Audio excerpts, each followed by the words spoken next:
first off, let me congratulate you on your 10th Emmy nomination. That's incredibly impressive, especially in this category. You're kind of the champion there. I don't know about that, but thank you. Well, I mean, it's not a long category. It's relatively new, and in the version now, which has separated drama and limited with comedy and variety, you've been nominated every year, which I'm sure you know. Yeah, you're right though. It's only been around. I think this is the 16th year. That we've been part of the Emmys. It's impressive. You have a lot of reach. The Blacklist right now, and Blue Bloods, ER, Third Watch. So you have a lot of reach. It's really impressive. Yeah, I'm just lucky those shows come to New York to shoot. That's where I live. Yes, that would be good. I'm really curious where you got your start in the world of film and television stunts. I mean, were you like a really crazy, risky kid? Yeah, I was that kid in a neighborhood back in the 70s where I'd line up the garbage cans and jump them with my bike with no helmet, because we didn't have helmets back then. So, I was that kid. But growing up, I grew up in Florida, even though I'm from New York, and I actually got my start at Disney. While still in high school, I did. They came to our school and they were doing a show for Epcot. And they needed people from all around the world to do these costumes, and they had a German costume, and I fit it, so I got a job, and that started my path from that point on. So right after high school, I signed with Disney full-time and just I water skied for them. I did parades. I worked on the live shows in front of the castle and stuff like that. Wow, that's wild. And then from there, transitioning to the film side of it, the TV side of it, Universal Studios Florida opened in 1990. In 1989, they had this audition for like a Miami Vice type boat stunt show that was going to take place in the middle of the park. It was a lagoon that was there. It's still there. The lagoon's there. The show's not anymore. So I got hired for that, and that's what really started it. Because I was officially hired as a stunt person then, doing live shows. And then what the park wanted, they wanted to make sure there was real filming every day, because they sold the park as being a live studio, meaning film and television and film work was always going on at some point there. And there always was. Nickelodeon was shooting down there. And they decided to put a street production unit together and send us out into the park and film stunts. So there was some kind of filming every day. And they flew stunt coordinators in from Hollywood to train us to be stuntmen and women. So it was like the perfect storm to get to where I'm at now. And on top of that, there was actual shooting in the park on TV shows back then. It was Superboy, Superforce, and then I got my breaks on those shows, but I got my big break on a TV show called SeaQuest. Yes. Yeah, so I doubled Jonathan Brandis, one of the leads on that show, and that I left all the live shows behind, and I just focused on doing TV and film work, and that was like 1994, 95, somewhere around there. Wow, that's pretty wild. Yeah, I noticed you have a lot of stunt driver credits on your IMDb. Is that also a personal area of expertise, or just where you really dig it? Every stunt person, they usually find their specialty. You need to really be well-rounded at just about anything that's thrown at you, but you tend to fall into different categories. Some guys are fighters, some girls are high fall special, whatever, and my expertise is really water. Because I grew up on the water. I whether it was in, on, or above the water, it was all about water. So that translated to boat driving. I just picked up on the car driving. So everybody started calling me just for the driving sequences, whether it was a big car crash or just a drive-by. They say, hey, let's get Cort to do it. So it kind of evolved from driving boats to driving cars. Wow. How did you come to the Blacklist? It's funny. I was on the TV show Blue Bloods, and one of those stories where they switched their producing team around, and I really didn't think I was going to fit with the new producer on there. We didn't really get along. So I reached out to a friend who I knew was producing this new show called The Blacklist, and it was going to shoot in New York. I heard they got a pickup. So I actually landed the job over Facebook. Oh, wow. I sent the producer a little personal message on Facebook. Hey, letting you know I'm not going to do Blue Bloods this year. If you're looking for a stunt coordinator and don't have one yet, I'd like to, send you my information. Literally 5 minutes later, they called and offered me the job. So I wow. sent it to Facebook. they were probably thinking they couldn't even get you, and then you come to them. They're like, oh my God, we have gold now. I was so happy because I heard, I didn't do the only episode I didn't do of The Blacklist was the pilot. The pilots are hard for episodic stunt coordinators to shoot because we're already on an episodic show and we're always filming during the pilot season. Yes. So a lot of times they'll bring in feature stunt coordinators or stunt coordinators who are available, and then they don't end up doing the series. So that's, when I heard that they didn't have a coordinator, I was like, I got to at least give my name to try to get it because I heard it was going to be a good show. Yeah, absolutely. You have quite a few different types of stunts on this show, and it's kind of easy to see why the Emmys would love it so much. You've got car chases and car wrecks and gunfights and fist fights and people on fire and just really kind of everything going on there. What is your favorite stunt sequence that you did from this last season? From the last season, probably episode 1. Actually, let me can I give you my 2 favorite? Okay, good. Because my first one, was usually the first step of the season. Everybody's trying to get their feet under them and get back up to, the standards that we worked for. Because we took a couple months off, and right out of the box, we had a head-on car crash, flipping a car, and James is driving this little Corvette. And it was just a fun episode and a fun little crash. So it really stood out for me as being a really fun piece of action for this last season 5. But what I really liked in the episode, I believe it's episode 8, when Liz shoots the bad guy with the flare gun and he catches fire. That was, it was intense. It was real. There's no CGI. It was just, the whole crew was like, oh my. And it was live, and you felt it in the energy of the cast and crew. I mean, Megan was like, Cort, I just burned somebody up. I go, yeah, you did. Well, it's a good thing.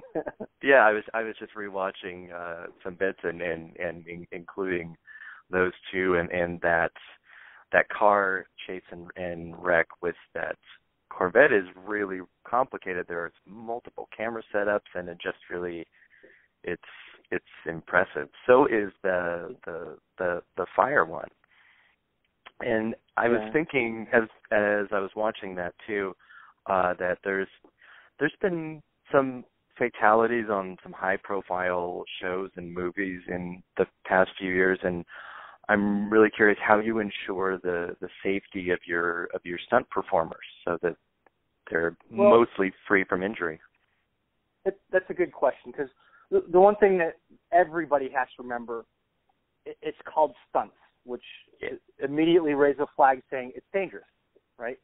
Mm-hmm. So the way I go about it, and, if I were to tell you I never got hurt in my stunt career, I'd be lying, because I have. But the way I go about it is I actually design a stunt backwards. When I read the script, I figure out what's the worst possible outcome of doing this stunt. So say it's a guy jumping from one building to the other building. Well, obviously it's falling. So I start building the stunt and the safety around that. So that in that case, I know I'm going to hook a wire to the guy, so he flies across one building to the other building safely. Or if I can't do an overhead wire, then I'm probably going to do a catch system underneath. So you never, I never design a stunt with the outcome I want first, if that makes sense. Yeah, absolutely. It's always about what could possibly go wrong, and let's start there and figure out how not to make that happen. And a lot of it, too, is this is my 29th year in the business, is I have a lot of friends in this business, a lot of old-timers, and I still pick up the phone call and say, hey, let me run something by you. And they go, oh, we did it that way, don't do it. I'm still limping today because of that. So it's the experience of others too that help keep it safe. That's really good to hear. It's something I think a lot of people want to know and want to hear, because certainly when they're watching some really great outrageous stunt, they're both marveling at it and they're both, you know, wanting to know how it works, like a magician or something. Yeah. we can't give all our secrets away either. Exactly. You can't. And it's impressive to be able to use so much practical stunt work and not necessarily CGI help. I think it's great for the audience. Yeah, it feels, you know, they really know somebody's going through that situation, you know. And yeah. I think CGI these days is wonderful. I think it looks great. I think it's a great tool. I use it as a tool. Mm-hmm. But I think it also takes the audience out of it thinking, well, it was computer generated, you know. There's no real danger. It's like people watching a NASCAR race. A lot of people watch it for the wrecks, right? Yep. So it's that kind of thing. They're thinking, oh, wow, that guy must not, you know, he woke up sore the next day or what. And with a CGI, it takes that back thought out of it, which takes the realism out of it, which takes the adrenaline for the audience out of it, in my own opinion, you know? Yeah, I totally agree. I was looking at your list of your work, and you don't just have the Blacklist that you've worked on in the last season, which is a 22 episode show. You've got The Good Fight, Sneaky Pete, and Gone, and the limited series 7 Seconds, all in the same television season. How in the world do you find time for everything? A, I don't sleep. And B, I have a couple of really good guys. One is my nephew, Chad Hessler, and the other one's Declan Mulvey, who help me. So productions will hire me to oversee the show, and I'll still hire everybody. I'll set the stunts up, but I may not necessarily be there on the day. Now, last year I was on set for majority of all those shows every day, and I just wasn't sleeping. I mean, literally, I just came back from taking 2 months off because of last season. It was too much work, and I even told my wife, I'm like, I'm not doing that again. That was just ridiculous. It was just too much. And part of it, and it is, and part of the problem, it's a good problem, but it's a bad problem, is that there's so much work right now, and there's not enough people available. So that's what created it, right? So these shows come into town, they want a stunt coordinator that's done it before, and we really have to be careful about having somebody experienced in there, right? So you don't get the choices that you want. And that's why multiple coordinators do this, where they oversee the projects too, to help get somebody else in there new and get their credits built up, but they're over the top of them, watching them to make sure they're safe. Do you still participate in a lot of the stunts, or are you mainly the kind of coordinator now? I'm mainly a coordinator now. I still like jumping behind the driver's seat and doing some things. The last time I did a stunt last season on Blacklist where I just got shot. You know, the director was and then he said, "Hey, Cort, jump in there. I want you to be a bad guy, come out of the barn and get shot in the chest." I'm like, "Okay, I'll do it." But as far as the big hits, the first season of Blacklist, I separated my shoulder doing a car wreck. Oh, boy. And not that it's a big deal because there's nothing you can do for it, just heals. But, you know, I was walking around for 8 weeks going, why am I doing this anymore? I'm almost 50. I think, you know, these young kids really want to do it, so I need to start, like, letting them have their shot. And that's really what I've been doing these past few years. I've been letting everybody take their shot. Even the big crashes, you know, normally that first crash of the season, I would have probably strapped up and gone for the ride. But I'm like, no, let the younger guys do it. They deserve a chance. Still speaking of, then what would you tell young people that want to do this for a living? How to not necessarily how to break in, but what would be the best steps to getting to that point? Continue training all the time. You know, stunt performers are like professional athletes.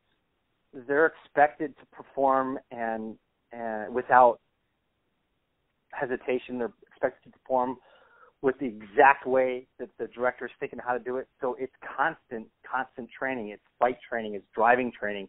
It's personal fitness, right? It's mental fitness. So a young person coming into the game there's a couple things I would tell them is listen to the people who've been doing it for a while, because they can tell you more likely how they've done it, and you can avoid being injured the way they did or somebody did. So there's a lot of knowledge to learn just by listening. But two, you gotta hone your skills.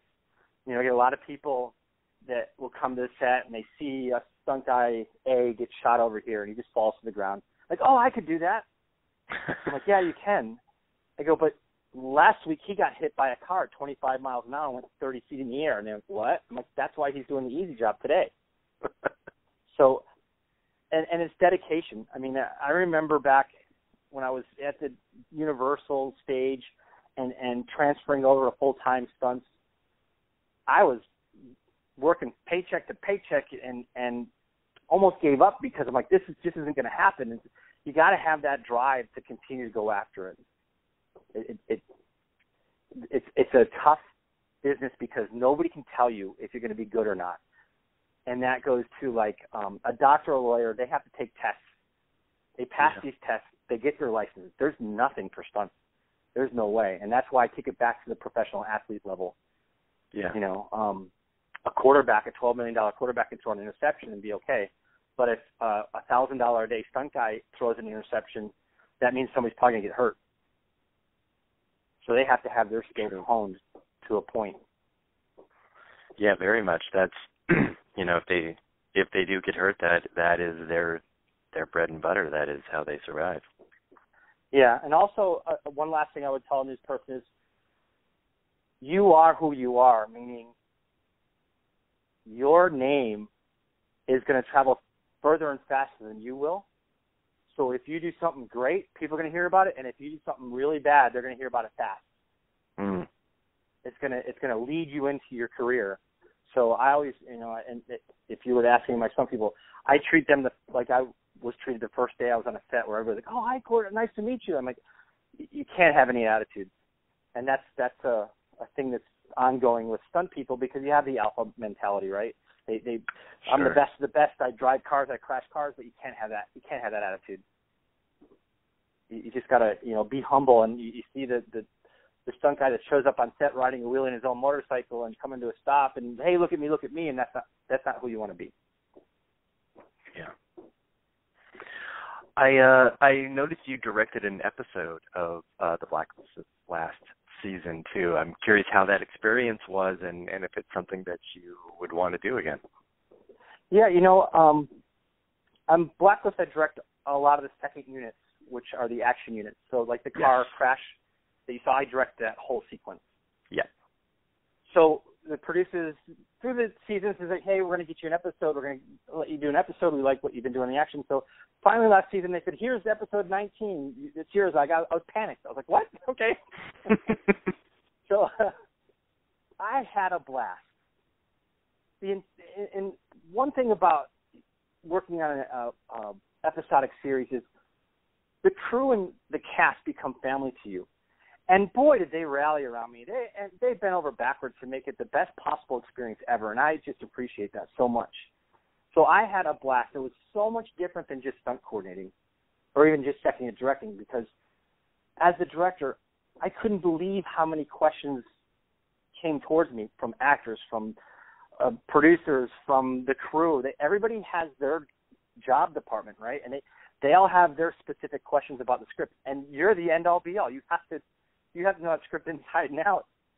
Yeah. You have to answer these questions and be able to track issues from previous episodes and say, oh, wait, no, that case can't be there because that's supposed to be in Costa Rica the next episode kind of thing, So it was a challenge. It was great. I was honored that by them offering me another episode this season, so I'm going to direct another one towards the end of this season too. Great. And it was, I really enjoyed doing it. And I think after Blacklist, when it's finished and I'm finished, I might pursue it. But until Blacklist is over, I wouldn't just pursue that alone. Yeah. I have sort of, I guess, one final question. That's the Emmys and the Screen Actors Guild, which you've been nominated and won for stunts, both have stunt categories now as a part of their normal awards. You think it's time for the Oscars to do the same? I do, and it never became more true than when Mad Max was nominated for Best Picture. And Mad Max, the entire thing is a giant music stunt video, right? Yeah. So if that can be the qualification to be nominated for Best Picture, there should absolutely be some kind of category for stunts. I think it'll happen eventually, but it just takes the Academy for motion pictures to decide that. And no matter how much we protest or say it, we must have it. It's up to them, and you got to respect them for the way they see it. But I think with all the other categories they have, there's no reason why we shouldn't have a category. The Emmy stepped up first. Yeah. The Emmy, they stepped up first and said, we're gonna try this. It was really on a trial run, and it went great. And it took us a while to get the membership up for the stunt community because people, quite frankly, didn't even hear about it. Yeah. To now, there's two categories. It's split, so it's big enough now to have two categories. And I think everybody has fun in watching all of the submissions and getting to vote, and they feel part of the community, same as the Screen Actors Guild. The SAG Awards are a little different because that's the whole union that votes on it, where the Emmys is each peer group, so it's the peer of the stunt people voting on the nominations and the winners. Yep. Yeah, I think so. I mean, I think if there had been an Oscar category during the Bourne Ultimatum, you probably would have been very much in there for that. Yeah, I mean, there's every year there's big action shows that aren't necessarily part of the Best Directing or Best Picture, but they're definitely worth the honors of receiving an Academy Award. I believe. You have Mission Impossible that just came out, which is over the top good with stunts. Exactly. You could give Tom Cruise just his own. Yeah, right. He should. And he does it. I mean, he's out there. I've worked with him before. He's great. He does his own stuff, and he's a true stuntman at heart. Yeah, he is impressive. I think it's possible. I think the Screen Actors Guild doing that with how few categories they already have is a good sign. Right? So maybe the Board of Governors for the Academy will push that in the future. Yeah, and even the Screen Actors Guild Awards, they evolved with us too. They first it started out with just what it is still today, the ensembles, but it was called honors, which is still called, but they would just give everybody a certificate, win or lose. And now they actually award the trophy to the top 4 or 5 people of each show. Yeah. Okay, cool. Well, Cort, thanks so much for taking time to chat with me today. I'm really hopeful for you, and I'm wishing you very good luck at the Emmys next month. I appreciate it. I appreciate the opportunity to talk to you. Oh, absolutely. Have a great day. You too. Thank you.